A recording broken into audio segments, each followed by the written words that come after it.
Welcome back.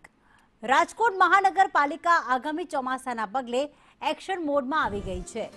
Rajkot મહાનગરપાલિકાએ આગામી ચોમાસા માટે તૈયારીઓ શરૂ કરી અને ચોમાસાને લગતી તમામ કામગીરી આગામી 30 દિવસમાં પૂર્ણ કરી શહેરના 63 વોકળામાંથી પાણીનો નિકાલ કરવામાં આવશે.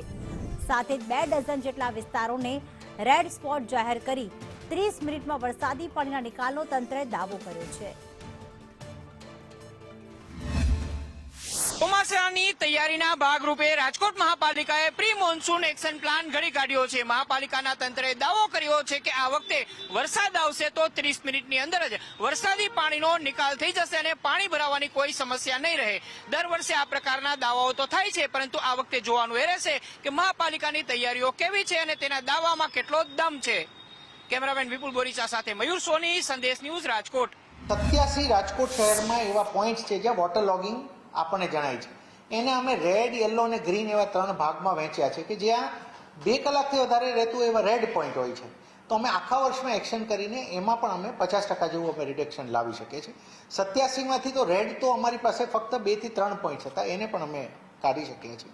આમાંથી અમે 81 પોઈન્ટને અમે સાફ કર્યા છે. સિટીની અંદર 5887 આપણા વાલ્વ ચેમ્બર્સ હોય છે જેને મોન્સૂન પહેલાં રિપેર કરવાના હોય છે.